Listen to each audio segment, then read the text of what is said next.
Hi, welcome to Como Live, funded by the Legacy Amendment. My name's Karen, and today I wanted to show you how we manage the orchids in our collection after they're done blooming and when it's time to repot them. Right now, we put our orchids on display when they're in blooming and in all the public spaces. Once they're done blooming though, that's the time to take them back behind the scenes here and evaluate them for what to do next with them. So after a plant has bloomed, that's often the best time to repot your orchid. So what I want to show you next is what we look for to make that determination for how we're going to repot or what we're going to repot. So I have brought a number of orchids out that are all actually in need of repotting. This is the one I'm choosing to repot today. So what you're looking for in an orchid is where it's sitting in the pot and where the new growth is. So if you look at this orchid right here, you can see that most of the plant has moved toward the side of the pot. If you look down here, way down in the pot, you can see some brand new baby roots that have formed. They have nice green root tips. And that's something I really want to sort of accentuate as far as the repotting process, because often I'm asked, when is the best time to repot an orchid? And frankly, you can repot orchids much of the year depending on when they're blooming, but what you really want to be sure of is that they have some new root tip growth, because that means that the roots are actively growing, and when you disturb them to put them into the pot, they're going to adhere to the new media really well and actively fill that new media with nice roots. So that's what we always look for. Do we have nice new root growth? Another thing we're going to look for is when was the last time this plant was repotted within our collection. So this particular plant is an encyclia. I'm going to do a little close-up of the tag here because we do actually keep track of all of our plants on an Access database. This one is number 1976. What we look for on the back is when it was last repotted. We track that on the tag, and in a minute I'll show you our tracking document. But you can see that this particular plant has not been repotted since 2017 in June. So it probably bloomed around the same time this year as it did that year as well. So that what that means is this has been in this root media or in this media for probably a little longer than it should be.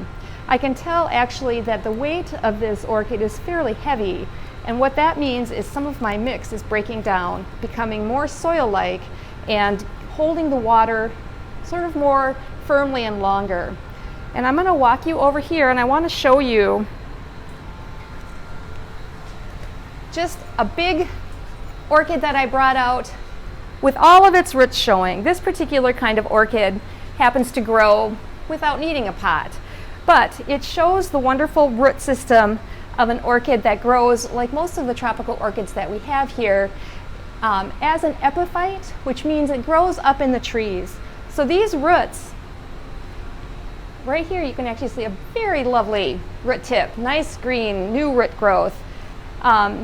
These roots have a thick layer on them called a velamen layer, and that layer absorbs moisture, it holds on to whatever it's growing on, and the thickness of it means it likes to have a lot of air around it. If you put a lot of thick soil around this plant's roots, it might hold the water around it for too long. So in nature, these would just grow up on trees. Because we don't have that scenario for our potted orchids, we have to make a mix that kind of gives them as close to that as we can. So if you want to come over to this little section here, I'll show you some of the things that we use for our mix. I've set them out. So we have a base mix. We call it our regular orchid mix. It is Arexius orchid bark, which is the brown, charcoal, which is this black part here, and giant sponge rock or giant perlite. And this is a superheated rock, volcanic rock, that's sort of puffed up like popcorn. If you, I'm not sure how closely you can see, but it's got little nooks and crannies. It also squishes like that. So it has little pores that hold little bits of water, And all of these things are coarse, so they let a lot of air in. So if you imagine the roots are up in a tree and you get a tropical rainforest rain shower, it will be a lot of moisture and then it will be air. So what we're trying to do is have some moisture around our roots, but then also have a lot of air. So I think probably one of the most common things that happens when you have an orchid is the tendency to overwater it, have it have too much water, not give it the air in the middle. If you leave it in your soil or your orchid mix too long and it breaks down and becomes like soil, you're not going to get enough air in there and you might get some root rot. So this is our base mix. We add a little bit of rock wool, which is also a heated rock that actually looks like wool, but it's not really wool, it just looks like it. It holds moisture, a little bit more moisture. We use a little bit of sphagnum moss right here, which holds quite a lot of moisture. We use that a lot of times with our really moisture-loving orchids. And then for our really, I would say the ones that have the coarsest roots of all, we use an extra large piece of charcoal in our mix, kind of with the same ratio of 6 to 2 to 1 bark, charcoal, and sponge rock. So there are so many different kinds of orchids. There's no one rule for what mix you can use with all of them. You've got to look at your plant. You've got to know maybe where it grows in its natural habitat. There's some rules of thumb. Sometimes a thinner leafed orchid wants a little bit more moisture. Thicker leafed orchid can go a little longer between watering. But in every case, you do need to get a lot of the air in there as needed for the orchids to grow. So let's start. So one thing that's important with orchids is sanitation. So orchids can get a virus, a number of viruses actually. So we have really strict sanitation protocols, sorry for that noise, when we deal with our orchids. We use a clean surface between every orchid. I'm going to give you a little flame here. We sanitize our tools with flames. So I am going to flame my tools, my pruners, a scissors. Not going to flame my hands, but I am going to put on gloves so that my hands do not spread any diseases or insects from one plant to the next.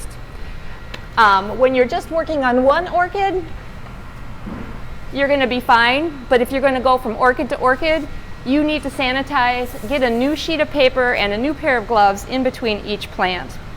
Now sometimes people will use individual razor blades to make cuts in their plant in between each plant and throw it away, but we use flames. You can get these at the hardware store. It's pretty easy to use. It's also a good idea just with general plant care to sanitize in between all your plants so that you don't spread insects and disease from one to the other. So the next part, and maybe, I'm not sure, but maybe I can set this down here for now. I'm going to see what I got going on in here. I did not take this apart in the beginning, but I will take this apart. This actually means that we did a virus test on this plant and it came back clean, so there's no virus on this plant. This has a rhizome clip. It's something that we use after we're done just to make sure that the plant is very firmly sitting in its new mix, because you've just disturbed the roots, and now after you've potted it up, you want to make sure those roots are able to firmly attach. It helps with transplant shock. So now we're going to take it out of this pot and see what we got going on. All right. So we got a couple things going on. We've got a little piece over here that's probably going to get tossed. We've got, actually, this plant wants to naturally divide into two. So I think in this case, we're going to make two separate plants. So we'll save one for later and then work on this one. One thing that this little piece shows actually is the growth habit of this particular kind of orchid. Every year this orchid will grow a new pseudobulb. That's what this part is called right here. You can see that this one is old and rotted, and this one has no roots on it at all. We're going to twist that off. Let me see. I like to keep 3 or 4 good pseudobulbs here, so I think what I'm going to do is take off one more that has no roots attached and leave the nice new growth. These two have leaves on them, so they're still actively working. Some of these pseudobulbs, even though there are no leaves on them, this pseudobulb itself will hold some moisture and funnel forward if needed to the plant. So I feel like I've got a good batch right here. So now what I'm doing next is I am taking off all the old roots, all the kind of rotted roots. I'm going to feel some of these roots. This one is squishy. I'm going to take that off. This is your main area of nice healthy roots. This one, yeah, that one feels a little rotty too, so we'll take that off. It is okay to cut the dead roots off. You can just cut them up close. In fact, in a way, it can often be very good to remove the old decaying material, just so you don't set off any other root rots in your pot once you plant it. All right, checking out these roots are also dried up, so I do not need them. I'm just going to cut those off. So I don't have a lot left here, just a little bit. So the next thing I want to do is find the right kind of pot for this little plant to get put in. And you typically want to put your plant in a pot that it can fit and grow into for the next 2 seasons, because that's about how long that bark will last if it's watered pretty often. So 2 seasons, and it should grow out of the pot, and then you want to repot it again. So I would say this is a little bit too big. This is pretty good. So when you do repot, you're going to pot the old pseudobulbs way back toward one side so that the new growth can come up this year right here, and then the next year it'll come up right here, and then the next year you'll repot it. So coming over here, this one is going to be pretty easy. I'm just going to take a scoop of mix, put it in the bottom of the pot, move my little thing here so you can see, work this down a little bit. We don't have a lot of roots to worry about. Basically, you want to get the top of the plant to kind of be right at the top of the mix. So I'm going to have to lay that down a little bit to get some more mix. And then you're going to gently work the mix around and in and make a firm base for the plant. So if you look here, you can still see that little root there a little bit. It's partially covered, but these roots are now going to grow down into that mix and firmly, hopefully, fill the pot up this time with more. Now I have a rhizome clamp that I'd like to put on here. You can get a lot of these supplies online, but this will actually firmly hook onto the side of this plastic pot, and then you want to go over the top of the rhizome here, if you can see, and then just squish it down, and then you're pretty firmly in place. So this plant is pretty well done. So that one's actually pretty good. For our record keeping purpose, we would then put a new mark on this tag. We can even do it. I'll grab a pencil.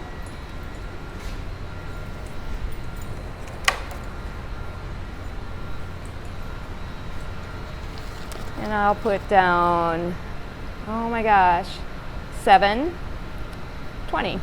Simple as that. Repot, RP. Not very neat, my handwriting there, but there it is. And the next step is to go over to our paperwork and we take the name of the plant, Encyclia guatemalensis, write it down.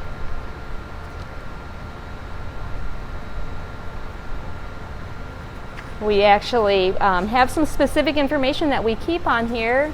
It's number 1976. We asked, how's the root, if we had root growth, yes or no? And I would say, yes, we did. Root condition, I would say average. It only had those few new roots and not a lot of other roots through the pot, so the average. So then we have volunteers and staff who will take this information and put it in our database to keep track of what we've repotted. We also track the bloom dates and just try to track our collection overall to see how, like if this plant were to die next year for some reason, we would look back and see, oh, we repotted it, but it only had average roots. I wonder if we waited too long that time. Or we'll also make a note here that we've taken another division of this plant, and we will accession or put that plant into the collection, and this data will then be on the computer and on the tag, so we can keep track of what we have within our collection. I did bring out one little sample of a finished plant, just in case that one went astray. But you can see on this that the new growth is coming out again. We've clamped it down. We've got some nice new potting mix in the pot. The air is going to get in there really nice between watering. We've got the name. And this was repotted in 2018, still looking really good. So I think that's about it for our little talk today. If you have any questions, please feel free to put them in the comments and we will come back and answer them as best we can. Good luck with your orchids at home. It's a fun process to get them all repotted and ready to get put back in the greenhouse. Thank you.